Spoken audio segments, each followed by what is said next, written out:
नमस्कार, मैं हूं डॉक्टर विकास शर्मा और आज हम चर्चा करेंगे, विस्तार पूर्वक चर्चा करेंगे नेज़ल पॉलिप्स के ऊपर। और नेज़ल पॉलिप्स के एक बहुत इंपॉर्टेंट एस्पेक्ट के ऊपर चर्चा करेंगे कि क्यों कुछ लोगों में नेज़ल पॉलिप्स के दौरान उनकी नाक की स्मेल चले जाती है, तो कैसे वो स्मेल को वापस लाया जा सकता है, कैसे नेज़ल पॉलिप्स को ट्रीट किया जा सकता है कि उनकी सूंघने की शक्ति वापस आ सके, और कैसे जो डिस्कम्फर्ट पेशेंट्स फेस कर रहे हैं नेज़ल पॉलिप्स के कारण उनको ठीक किया जा सकता है बिना सर्जरी के, सेफली और परमानेंटली ठीक किया जा सकता है होम्योपैथिक मेडिसिन के साथ। इसके ऊपर आज हम विस्तार पूर्वक चर्चा करेंगे। तो आइए सबसे पहले बात करते हैं कि ये नेज़ल पॉलिप्स होते क्या हैं। तो हमारा जो नाक है और हमारे जो साइनसेस हैं, इसके अंदर कुदरत ने एक लाइनिंग दी हुई है जिसे हम म्यूकस मेम्ब्रेन बोलते हैं, म्यूकस लाइनिंग बोलते हैं। ये जो म्यूकस लाइनिंग है ये हमेशा थोड़ी थोड़ी म्यूकस यानी कि बलगम बनाती रहती है, और ये बलगम इसलिए बनाती है कि जो हमारी साइनसेस के अंदर जो कैविटीज़ हैं, जो खालीपन है, और जो नाक की हमारे एयर पैसेजेस हैं, इनको हमेशा मॉइस्ट रखना, तर रखना। और सेकंड जो मेन फंक्शन है वो है कि हमें बैक्टीरिया और वायरसेस को बचाना। दोस्तों, म्यूकस जो है, जो म्यूकस लाइनिंग प्रोड्यूस कर रही है, उसका मेन फंक्शन होता है कि वो बैक्टीरिया और वायरसेस को ट्रैप कर देती है और फिर बॉडी के जो एंटीबॉडीज़ हैं वो उसको आके ख़त्म कर देती हैं। जब किसी कारणवश ये जो लाइनिंग है ये बढ़नी शुरू हो जाती है, वो एक ग्रोथ, एक मास का आकार ले लेती है, उसे ही नेज़ल पॉलिप कहते हैं। आखिर ऐसा क्यों होता है कि कुछ लोगों में जो नाक की लाइनिंग है वो बढ़कर पॉलिप बन जाती है?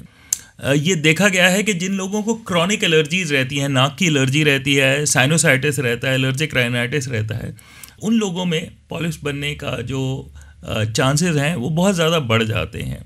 जब हमारी म्यूकस मेम्ब्रेन इरिटेट होती रहती है over a period of time, inflammation के कारण, सोजिश के कारण, एलर्जी के कारण, तो वो एक अपने आप को ग्रो करने लग जाती है। दोस्तों, ये हमारी बॉडी का एक प्रोटेक्टिव मैकेनिज्म होता है कि जहाँ पर भी हमारी बॉडी के अंदर कांस्टेंट इरिटेशन होती है तो वहाँ की लाइनिंग अपने आप को ग्रो करना शुरू कर देती है। दोस्तों, एक प्रोटेक्टिव मैकेनिज्म होता है बॉडी का, पर आहिस्ता आहिस्ता ये जो लाइनिंग होती है बहुत ज़्यादा बढ़ जाती है और म्यूकस के बड़ी बड़ी ग्रोथ्स बन जाती हैं साइनस के अंदर, नाक के अंदर। तो दोस्तों, इसे हम पॉलिप्स कहते हैं। नेज़ल पॉलिप्स में स्मेल क्यों चले जाती है? जब नेज़ल पॉलिप्स पुराने हो जाते हैं तो अक्सर देखा गया है कि बहुत सारे लोगों में जो उनकी स्मेलिंग सेंस होती है वो ख़त्म हो जाती है, जिसे हम एनोस्मिया बोलते हैं, या कम हो जाती है। दोस्तों, ऐसा क्यों होता है? दोस्तों, इसे समझने के लिए हमें अपने बॉडी का जो स्मेल की फंक्शनिंग है उसको समझना पड़ेगा। दोस्तों, हमें स्मेल आने के लिए हवा के अंदर जो अरोमा है, जो स्मेल है, उसे हमारे नाक के सबसे ऊपर वाले हिस्से पे पहुंचना बहुत ज़रूरी होता है, जिसे हम ऑल्फैक्टरी क्लेफ्ट बोलते हैं।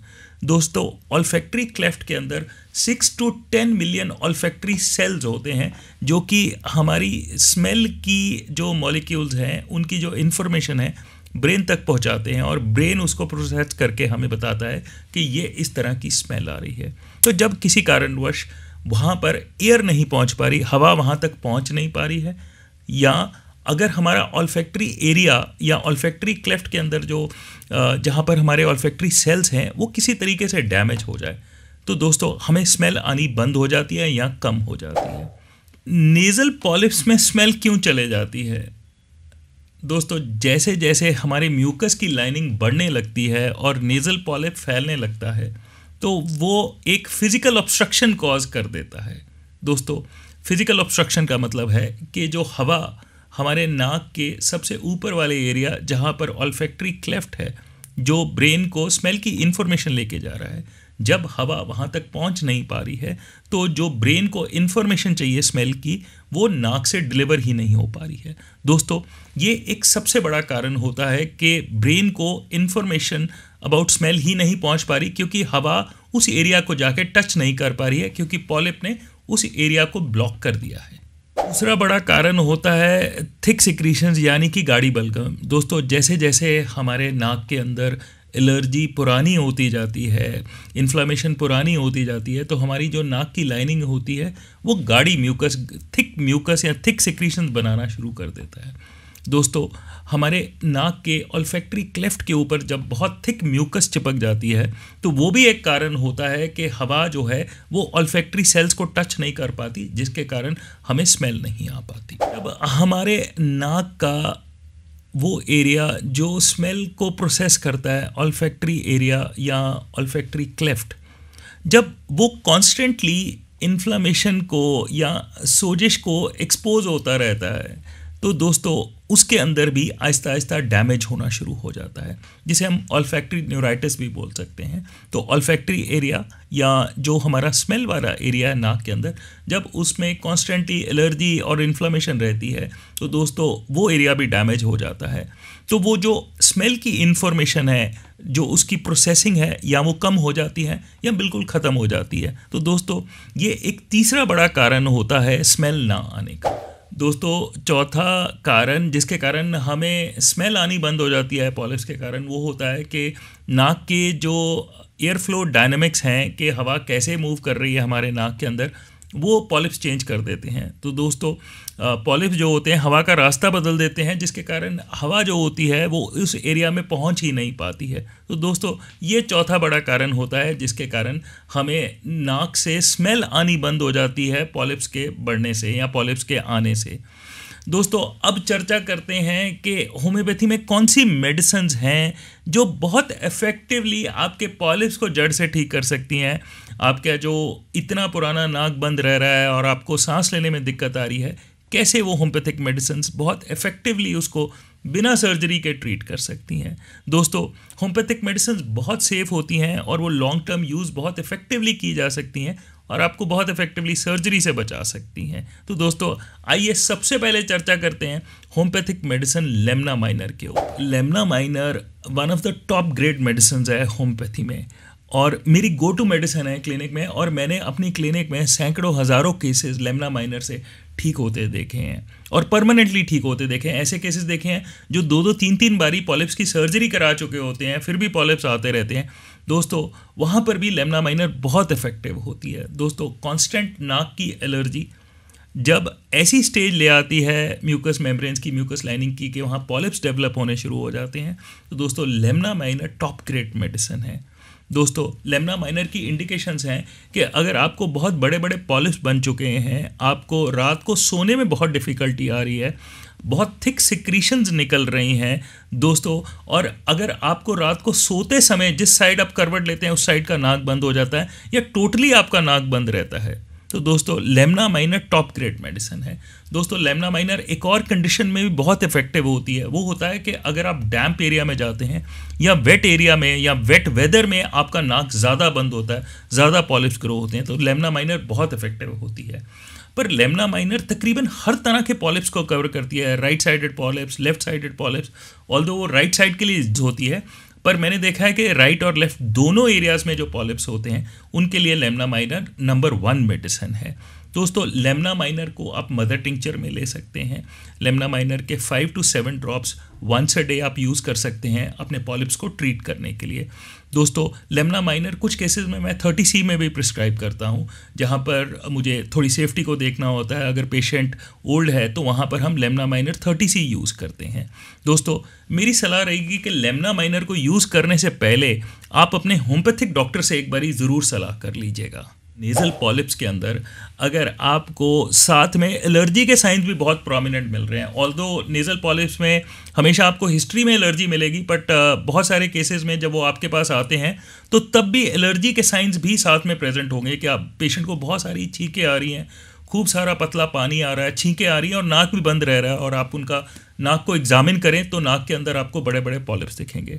दोस्तों वहाँ पर ट्यूक्रियम मैरम वेरम, ट्यूक्रियम एक बहुत इंपॉर्टेंट होम्योपैथिक मेडिसिन है जो कि बहुत इफेक्टिव होती है लेमना माइनर की तरह ही हमारे पॉलिप्स को ख़त्म करने के लिए। तो दोस्तों ट्यूक्रियम जो है वो इंडिकेट होती है कि अगर आपको पॉलिप्स हैं, स्पेशली लेफ्ट साइडेड हैं, आपको बहुत सारी छींकें आ रही हैं, बहुत सारी एलर्जी के साइंस हैं, और आपको साथ में पॉलिप्स भी, या नाक भी बंद रहता है, आपकी स्मेल भी चले गई है, दोस्तों ट्यूक्रियम बहुत इफेक्टिव होती है लेमना की तरह ही नेज़ल स्मेल को वापस लाने के लिए। जो भी मेडिसिन आपके पॉलिप्स को ठीक करती है वो स्मेल को ज़रूर वापस लेके आती है। और मैंने मैंने हंड्रेड्स ऑफ केसेस देखे होंगे जिनके जब पॉलिप्स ठीक होते हैं तो उनकी स्मेल वापस आ जाती है। दोस्तों एक हमारे पेशेंट हैं जो हमें अक्सर आगे ये बोलते हैं कि डॉक्टर साहब मैं आपका बहुत शुक्रगुजार हूँ कि आपने मेरे पॉलिप्स ठीक किए हैं, क्योंकि मेरी वाइफ को परफ्यूम्स का शौक़ था और वो परफ्यूम लगाती थी और मैं बिल्कुल स्मेल नहीं कर पाता था। तो अब मैं उसके जो परफ्यूम्स हैं उनको अप्रिशिएट कर पाता हूँ। तो दोस्तों पॉलिप्स का बहुत इफेक्टिव ट्रीटमेंट होता है और ट्यूक्रियम एक बहुत अच्छी और टॉप ग्रेड मेडिसिन है। दोस्तों ट्यूक्रियम 30C को आप दिन में 2 या 3 बारी ले सकते हैं, 2-2 ड्रॉप आधी कटोरी पानी में डाल के 15 या 20 दिन के लिए, अप्रॉक्सीमेटली 1 मंथ के लिए ले सकते हैं। दोस्तों मेरी सलाह रहेगी कि आप अपने होम्योपैथिक डॉक्टर से एक बारी ज़रूर चर्चा कर लीजिएगा ट्यूक्रियम को यूज़ करने से पहले। दोस्तों नेक्स्ट मेडिसिन पे आते हैं कलकेरिया काब। दोस्तों कलकेरिया काब बहुत इफेक्टिव होती है जिन लोगों की जो कॉन्स्टिट्यूशन है वो बहुत चिली कॉन्स्टिट्यूशन है, उनको ठंड ज़्यादा लगती है, वो कोल्ड के लिए बहुत सेंसिटिव हैं। दोस्तों अगर ऐसे पेशेंट हैं और उनको नेज़ल पॉलिप्स डेवलप हो गए हैं, आपको हर ठंडी हवा या हर ठंडे वेदर में आपका जो ज़ुकाम है, एलर्जी है वो बढ़ जाती है और आपका नाक बंद हो जाता है पॉलिप्स के कारण, या आपके पॉलिप्स की ग्रोथ कोल्ड से रिलेटेड है किसी ना किसी वे में, तो दोस्तों वहाँ पर कलकेरिया काब बहुत इफेक्टिव होती है। दोस्तों कलकेरिया काब आप 30C में ले सकते हैं, 1 a day या 2 a day फॉर 1 month। दोस्तों अगेन मेरी सलाह ये रहेगी कि होम्योपैथिक डॉक्टर से ज़रूर सलाह करिएगा कलकेरिया काब लेने से पहले। तो कलकेरिया के इंडिकेशन है कि अगर आपकी कोल्ड की सेंसिटिविटी है तो कलकेरिया काब बहुत इफेक्टिव होती है पॉलिप्स को ट्रीट करने के लिए। और कलकेरिया काब की हाइपोटेंसी से मैंने बहुत केसेस में नाक की स्मेल वापस आते देखी है। तो दोस्तों अगली मेडिसिन जिस पे हम चर्चा करते हैं वो है फॉर्मिका रूफा। दोस्तों फॉर्मिका रूफा क्यों बहुत इंपॉर्टेंट मेडिसिन है? दोस्तों मैंने बहुत सारे केसेस देखे हैं जहाँ पर 2-2, 3-3 बारी लोग अपनी सर्जरी करा चुके हैं और रिकरेंस होती है, और कई बारी होम्योपैथिक मेडिसिन देने के बाद भी 2 या 3 साल के बाद दोबारा पॉलिप्स डेवलप हो जाते हैं, ये मैंने देखा है। दोस्तों वहाँ पर फॉर्मिका रूफा बहुत इंपॉर्टेंट है, और कुछ केसेस में जब मैं पॉलिप्स को ट्रीट कर लेता हूँ लेमना या ट्यूक्रियम से, वहाँ पर मैं फॉर्मिका रूफा बाद में यूज़ करता हूँ to stop the recurrence of polyp. तो दोस्तों फॉर्मिका रूफा का जो सबसे इंपॉर्टेंट रोल है वो है कि पॉलिप्स को बार बार आने से रोकना। तो दोस्तों फॉर्मिका रूफा 30C आपको ये थोड़ी देर रेगुलरली आपको 2-3 महीने लेनी पड़ेगी, पर इसको लेने से पहले आप अपने होम्योपैथिक डॉक्टर से एक बारी ज़रूर सलाह कर लीजिएगा। तो दोस्तों ये थी आज की चर्चा पॉलिप्स के ऊपर, और कैसे जो हमारे पॉलिप्स हमारी स्मेल को ख़त्म कर देते हैं, जो हमारे सेंसेस का एक बहुत इम्पॉर्टेंट पार्ट है, इसलिए मैंने ये वीडियो किया इसके ऊपर। दोस्तों आप किसी होम्योपैथिक डॉक्टर से ज़रूर सलाह कर लीजिएगा ये सब होम्योपैथिक मेडिसिन लेने से पहले। दोस्तों अगर आपको कोई क्वेरी हो तो आप हमारी क्लिनिक में कॉल कर सकते हैं, या आप हमें ईमेल कर सकते हैं vikas@drhomeo.com पे। दोस्तों आप हमारी वेबसाइट पे जा सकते हैं drhomeo.com, जो कि वर्ल्ड की one of the most visited websites है होम्योपैथी के ऊपर। दोस्तों उस पर सैकड़ों हज़ारों आर्टिकल्स हैं, और पॉलिप्स के ऊपर भी खूब सारे आर्टिकल्स हैं। तो दोस्तों अगले वीडियो तक के लिए नमस्कार।